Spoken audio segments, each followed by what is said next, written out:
By water, wind and the sun, China's renewable energy sector is growing rapidly. We'll take a closer look at this green push. Hello, I'm Anand Naidu and this is The Heat.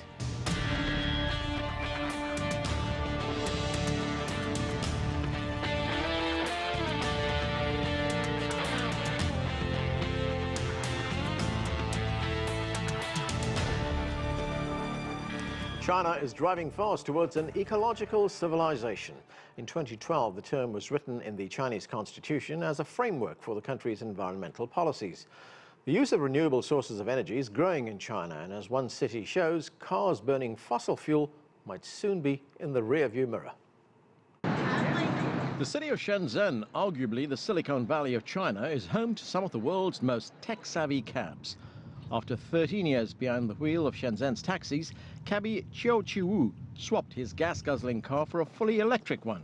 Now, before he starts, he verifies his identity through facial recognition with a car camera. Passengers love riding in this kind of new energy cars because they are quieter, more comfortable, and safer. And for us, it costs less to drive than the traditional gasoline cars. Nearly all of the taxis and Shenzhen's 16,000 buses are electric. The Shenzhen Bus Group is the city's largest taxi and bus operator. The company says its fuel bills have been cut in half and it has reduced annual carbon emissions by 440,000 tons. To keep the fleet running, the city has built tens of thousands of charging stations. When there are not enough spaces on the ground, drivers try to find some in the air. Buses can be stacked vertically for charging. Being electric is not just good for the environment, but also for business. Fully electrifying public transportation can create a huge market, which includes maintenance, inspection, and battery recycling for new energy cars. And that's exactly what we're exploring for in the future. And to generate the power to spin the wheels, China is moving away from coal and investing heavily in green technology. Hydropower is the second largest energy source in the country. China leads the world in wind power generation and also in solar power. Of all the panels installed last year, roughly half were in China. To discuss the effects of these green initiatives, we welcome from Beijing Dabo Guan. He is a professor of climate change economics at the University of East Anglia. Michael Dunne joins us from San Diego in California. He is the CEO of ZoZo Go, a consulting company focused on electric and autonomous vehicles. Here in the studio, David Livingston is the Deputy Director of Climate and Advanced Energy with the Atlantic Council. And Ranping is the Developing Country Climate Action Manager with the World Resources Institute. He joins us from New York. Thanks to all of you for joining us. Dabo Guan, let me start with you. China, of course, is committed to protecting the environment and building what President Xi Jinping has called an ecological civilization. And of course, as we just heard in that report, China is way ahead in the development of solar technology and wind turbines and hydro energy as well. But when we look at this term ecological civilization, explain that to us. What does that mean? Well, that's translate to the Western kind of word phrase is more sustainable development or sustainability, and to that include a lot of different things: climate change, water pollutions, all the land.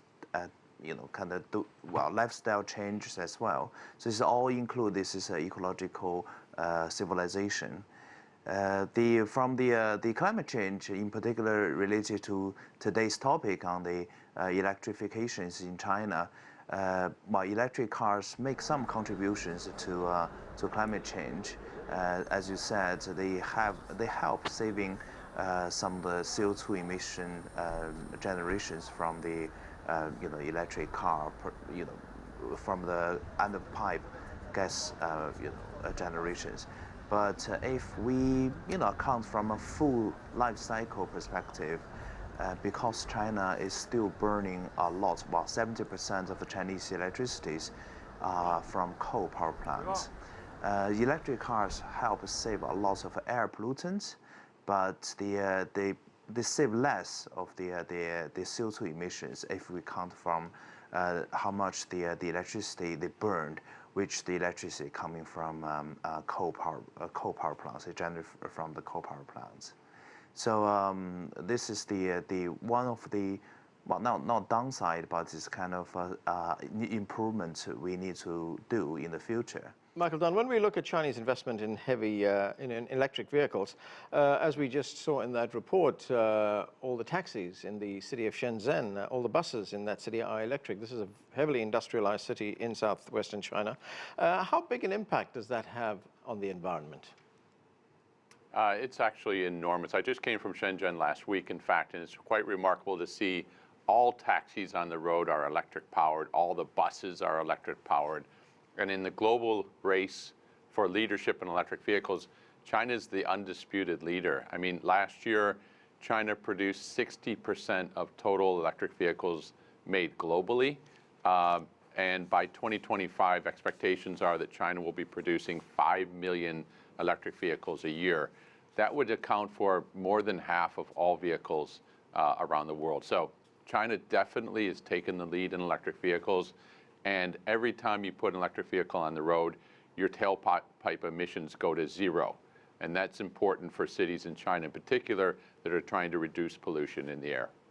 Michael, here's a question that is often asked, and it's asked by people who still support the idea of using fossil fuels, and that is, these cars use electricity. Electricity has to be generated in some way, and as we've just heard, mostly coal-powered power stations are being used to generate this electricity. Don't they, in turn, cause emissions as well? Absolutely. Think about it as a transition phase. It's a reality that China depends on coal today, but in the future, look for China to shift that source of power increasingly into solar, hydro, and wind, so that you have not only no emissions coming out of the car with electric vehicles, but upstream, you'll also eliminate emissions from coal plants. It'll take 10, 15, 20 years to get there, but the direction is the right one. David, China, of course, has seen the effects of climate change in the country, and it sees it as a major challenge. So there is an urgency in China that when you look at the development of alternative sources of energy, on the green economy, green industries, etc. Do you detect a similar concern in other countries? I do, but it actually strikes to kind of the complex nature of China's engagement with global climate change, with the transition to a clean energy economy. While I don't disagree at all with some of the significant steps that are being made to subsidize the emergence of a very robust electric vehicle and electric vehicle battery manufacturing capacity within the country, China still accounts for about a quarter of the 400 gigawatts of coal-fired power plant capacity which is being deployed outside of China's borders. And so what concerns me as well is getting China to not only reduce the use of coal and clean its grid mix in its own power sector within China's borders, but to make sure that it's not contributing to new long-lived coal-burning infrastructure in its neighboring region, in parts of sub-Saharan Africa, et cetera. This is important for both the U.S. and China to work on together. And where coal is the only possible feasible economic option, we should be doing more as well to be deploying that infrastructure with carbon capture technologies, which will ensure that it doesn't contribute further to the accumulation of greenhouse gases in the atmosphere. But David, it is moving in that direction, isn't it, to lessen its dependence on coal-powered fire stations? As we heard from Michael, that we're seeing more hydroelectric power being used. China has also shelved plans to build more coal-powered power stations. That's right. At home, it's doing a good job in trying to meet its Paris Agreement targets, which were, I think, quite achievable on China's part, and it is making progress towards meeting those. Again, the more difficult challenge will be how does it respond to the increasing scrutiny it's coming under in financing coal-fired infrastructure in countries around the world, from Indonesia to Vietnam to Kenya, et cetera. And this is a complex challenge. I mean, these countries need energy. No one should deny the developing countries the right to additional energy to power their economies, to power industrial development. But renewables are already competitive with coal-fired power plants on a levelized cost of energy basis in many countries, including India as of this year. The average cost of renewables is now below that of coal. And if you can deploy renewables cheaper than coal in a country like India, which has robust domestic coal supplies, surely you can do that elsewhere. And so I think it's incumbent upon the international community to, in a constructive way, continue to pressure China to ask, are you doing the absolute utmost you can in your international energy financing to deploy the lowest carbon assets onto grids in developing countries from Southeast Asia, Sub-Saharan Africa, Latin America, et cetera. All right, let me get Dabo Guan's view on that. Dabo Guan, is China doing enough? Well, China is doing a lot, but from several perspectives, there's some improvements there. First of all, from the electric car perspective, the largest environmental challenge here is not about changing coal to renewable powers, as Michael was saying that in the future we see the direction is that we are moving from coal dominating the energy mix to the renewables. But the key challenge is how to recycle and dispose of the batteries, because they would cause a lot of the water pollutions. On that part, I haven't seen a great economic or policy mechanism to address this. For example, some further subsidies or the policy given to the recycling companies or disposal. We need legislation for the disposal as well. So that part needs to further improvement from the environmental perspective. All right, let me bring in Ranping Song from New York. Ranping Song, almost 2/3 of the world's population lives in Asia. I mean, we hear and see what China is doing. What about the other big industrial countries of Asia, when we look at South Korea, Vietnam, the Philippines, Japan? Yeah, I think a lot of countries are on the right path, but they are not doing as enough as possibly they could. I mean, they can do, a lot of countries can do a lot more. And well, if we're talking about industrial countries, that of course they have the responsibility to do more because they're more economically developed. And of course, they're responsible for the carbon emissions that's out there in the first place. So, but we see generally for many of the countries are on a really good, they have a really good view. We see that evidence that the countries are implementing policies that will put the world closer to the climate goal that was set forth in the Paris Climate Agreement. But then by all means that we are not doing enough. To get collectively, the countries are not doing enough. David, China wants to move towards the green economy. At the same time, it wants its economy to expand. Its economy has been growing, not as fast as it used to, but it still is. You're getting urbanization is at very high rates right now. Can it do both? Can it expand its economy, accommodate with people moving to cities, and adopt a green economy? It absolutely can, but I think it will have to further streamline its, the way it spends its budget, the way it spends its resources, so that it achieves those goals. I mean, the precipitous decline in the cost of renewables, which in no small part China has contributed to, creates an opportunity for China to move more to clean energy resources. So it needs to be doing at least a few things. It needs to be spending much more on the deployment and the grid interconnection of wind and solar projects and rationalize their deployment so that they are better connected to the grid. So often we see solar farms or wind farms being erected, which then take months or even years to actually properly connect to the grid. So it's about creating the right market infrastructure. It's working towards a carbon market, which is now in the power sector in China, which is a good thing. But it also needs to be doing less to subsidize coal in its own country. I mean, perhaps subsidize the transition for coal workers into new economic opportunities, which will provide better livelihoods. But China still, has the largest volume of coal subsidies in the world, about 19 billion, compared with about 2 billion here for the United States, according to the latest figures available. Right. And so those resources could be better put into things like carbon capture and storage, for example. where the United States actually now has a tax credit called 45Q, which provides $40 to $60 about of financial support for carbon capture projects in the United States. China should look at adopting something similar, because if China can prove that it can capture carbon from natural gas plants, coal plants, industrial facilities without having to give up those industrialization ambitions, it can model that for the rest of the world, and those which will be going through what China's going through now over the next 20 to 30 years. Michael Dunne, if we look at efforts around the world to build electric vehicles, to get people to use electric vehicles, in China, there are 30 cities that plan to go 100% electric for public transport by next year. But by contrast, if we look at New York's only hoping to use an all-electric bus fleet by 2040. That's 20 years away. Why will it take New York so long? Yes, you know, it's all about regulatory priorities, and in China, they've made no secret of the fact that they want to lead in electric vehicles, and they put in place subsidies, rebates, and other incentives, quotas even in cities, to make sure that happens.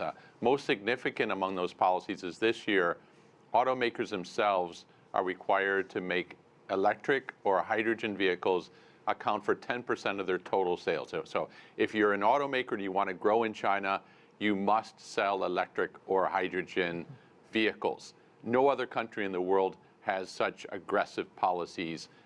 That's why China leads in this area, not only in electrics, but by 2030, they'll also lead in fuel cell sales. So it all starts and ends with policy. China's in first place, Europe is in second, and the United States is a little bit of a distant third at this time in terms of putting in place policies that are going to drive demand to electric or fuel cell. And Michael, that's what we're looking at. Yeah, and if we look at sorry, Ranping, you want to say something? Go ahead. Yes, another reason that I think what Shenzhen can make this progress so fast is because the national government is behind one city's effort. So Shenzhen is not alone. The city has the whole country behind its back, right? So that is really consistent policy from central to local level. Why New York State and New York City has very progressive, ambitious policies, the U.S. federal government does not. So that makes things very hard. When you have only resources for one state, one city, you can do a lot, but it's far away from enough to make the progress fast enough.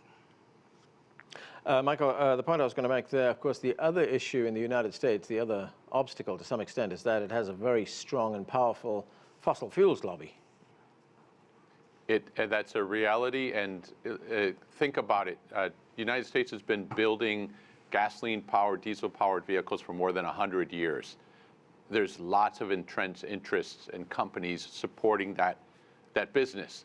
In China, the auto industry is barely 30 years old, and China started making electric vehicles 10 years ago. So China has an advantage in saying, hey, our roots in traditional automaking are not that deep.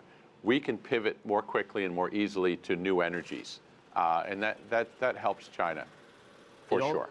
I'll just add to Michael's point, it also benefits from scale, right? And that scale has knock-on effects in terms of the other industries which are supported by leadership in EV manufacturing. So for example, by the year 2023, China will have about, it's estimated, 800 gigawatt hours of lithium-ion battery manufacturing capacity. Europe and the US combined will not even have half of that capacity. Now, some of that's an indication of leadership, early commitment, subsidization of a nascent industry. Some of it's also just scale. I mean, as Michael noted, when you've got most of your auto manufacturers, which have grown up as kind of virgin EV producers, rather than having to make that transition from internal combustion engines to EVs, it's much easier. Right. Dabo Guan, looking at some other challenges for China, it's a country that suffers from a great deal of smog in the atmosphere. A lot of the smog blankets large parts of the country. It reduces the effectiveness of solar panels. Then, if you look at the fact that China, over the past 25 years, has become a dumping ground for the world. In fact, it takes 25% of the world's plastic and paper scrap, which has polluted not just the Pacific coast of China, but also Chinese rivers. How big are those challenges? Well, the challenge for the batteries or all the electronic waste is going to be huge. And also the one thing I really want to say here, China is developing for themselves, not only from the electric car perspective, all the mechanisms they are testing in China, it possibly will be a mechanism for the other countries, like other developing countries, like Indian or the African countries in the future. So it's because China is leading the environmental battles for not only for themselves, but also for the whole global South countries. The overall Chinese, because of the a growing amount of a population getting rich and mid income grow very fast. A lot of the products is not only sourcing domestically, but also sourcing from other developing countries as well. Is to make sure the people who have good consumption, or let's say sustainable consumption patterns in China would not only help the China itself, but also help the environment to other developing countries. Yeah, it certainly is a global issue. Ranping Song, if we look at the United States, I mean, firstly, China was a lead signatory on the Paris Accord. The United States pulled out of that accord. In fact, we have an administration here which, to a large extent, denies their global warming and climate change. How big a setback was the U.S. pullout for progress being made on the Paris Accord? First of all, the U.S. has not officially pulled out yet. I think that the administration announced the intention to pull out, and the final decision had to be made, next year. So after the presidential election, so things to be seen that whether the U.S. will officially pull out of climate change, the Paris Climate Change Accord. Second of all, of course, the U.S. is the second largest emitter for greenhouse gas emissions. So it has a tremendous role that need to take, and the leadership from the U.S. is not an optional. It's just not optional if the world is going to meet the 2-degree or even 1.5-degree temperature goal that to help us to mitigate climate change. So, but I still think that there's a lot of things that companies, states, and cities can do. For example, that cities and states in the U.S. that are accounting for around 60% of GDP, they're already coming together, and then they make commitments and make very ambitious policy targets to trying to mitigate the effect that the federal government is not doing anything. That being said, there's still 40% of the economy is left out. We are doomed if there's nothing to be done in the U.S. David, here's something else. China's also established the world's biggest emissions trading system. How does that work, and how does that help in the fight against climate change? That's absolutely right, Anand. That's something we mentioned a little bit briefly earlier. But what it was meant to be a nationwide, economy-wide carbon trading system, similar to actually what you also find in a couple subnational areas of the United States, like California. There's a slightly smaller system in the northeast states of the United States. The EU has its own emission trading system as well. So China's been learning from those policy examples and has tried to model its own approach to that, which obviously responds to the particular context in China. It's been very difficult bureaucratically and technically to implement.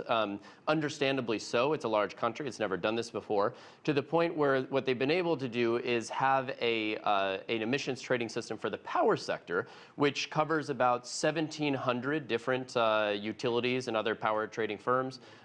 It's significant, don't get me wrong, but I think they're still in the learning stages of how to implement that system, how to run that system, but hopefully it will provide a platform to do more going forward. And I would just, to add to what Ranping said, this is a huge opportunity for continued learning and engagement on the subnational level of key leading U.S. states, cities, government, corporations, subnational actors, and China. Because when you look at the scale, that 60% of the U.S. economy, which is committed to the Paris Agreement, to give you a sense of size, that's about the same size as China's economy, just smaller than China's economy. So you essentially have a China within the United States, which is still working towards the Paris Agreement, which could obviously do quite a bit to learn from what's working and what's not working when it comes to policies like these emission trading systems. Right. Michael, if we look at these efforts to combat climate change, to put the brakes on global warming, where are we right now? Are we meeting those targets set by the Paris Accord? With regard to China specifically, we still have a long way to go. Keep in mind that there are more cars on the road in China than any other country, including the United States. Almost 98% of those cars are still gasoline or diesel, and many of them were featuring emission standards that were 5 to 10 years old. So we're quite a ways from hitting targets for global standards for emissions, but the direction is right. And now we see investors, including Tesla, building a brand new plant in Shanghai, Mercedes coming in with their electric vehicles, BYD increasingly becoming a powerhouse, not only in electric vehicles, but in batteries. So the direction is right. We have to be patient. This will take at least 10, 15 years before we see the real fruits of the initiatives. Building on that, I think it's important not only to see that China is promoting renewable energy and new energy vehicles, but then how China is doing that. You know, the past achievement that China make, thanks to a large extent to generous subsidies policy that the government give to the renewable energy developers and for the manufacturers of new energy vehicles. But then China actually is trying to slash the subsidies. Last year that China's reduced subsidies for solar and wind power, and this year actually the subsidies for new energy vehicle actually is half. And then China plans to stop that altogether next year. The reason for that is that because China think that, okay, they already done enough to provide a financial incentive. The next step actually is talking about putting it all on equal footing. These new technologies are now ready to compete on their full marketization terms. And for example, for solar and wind power, that the projection is that they're going to be a large portion of that is going to be on the same price, in China by 2021. That's right. One thing to look for is how quickly China becomes an export powerhouse for electric vehicles. It's one thing to establish themselves within their domestic market, but we'll know if China's competitive in EVs when we start seeing them on the roads here in the United States or Europe or other parts of, say, Southeast Asia. That's the big test. Right, and what kind of time frame are you talking about there, Michael?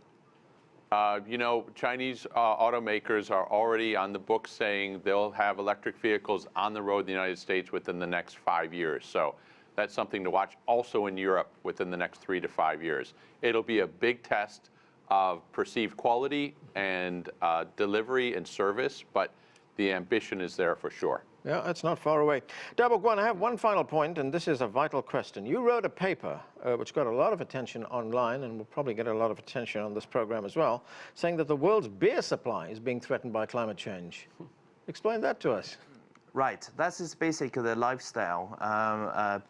China is the largest beer consumer in the world, but not the per capita value. And the future climate change would trigger lots of the frequent disasters like drought and heat waves that would kill the yield of the beer. Not only beer, but also the other our bread, basically the wheat and the rice. So that's basically we done that paper to really zoom in to raise the public concerns about the climate change threats to our daily life. Basically for the U.S. for the European citizens, because if you walk on the street, you ask them what is climate change. Most of them they'll tell you it's weather change basically, or tomorrow is gonna be rainy or something like that. But really we are gonna tell them. This is your responsibility if you want to have a similar price of the beer, and you're gonna need to care about the climate change. And as I said, climate change is everybody's issue in the world. All right, we're gonna have to leave it there. Thanks to all of you for being with us. That's all for this edition of The Heat, but you can listen to more in our podcast. We'll be covering stories from around the world in a bit more personal and candid manner with our guests and correspondents, and the conversation also continues online. Chat with us about this or any other show on Twitter. We're at CGTN America, or visit us on Facebook. That's facebook.com/CGTN America. I'm Arden Naidu in Washington, D.C. Thanks for watching.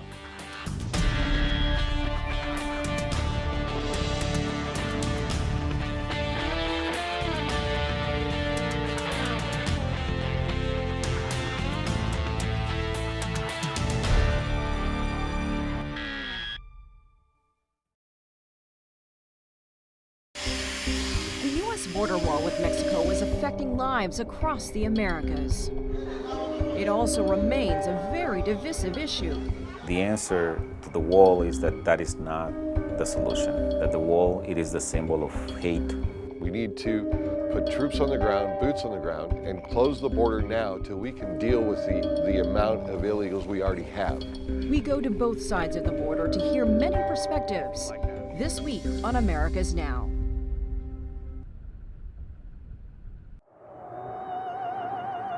Life moves pretty fast. Ideas move at the speed of sound. Technology moves at the speed of light. If you don't filter out the noise, you might miss the details. We pay attention to the details because they matter. Showing you a different perspective. See the difference.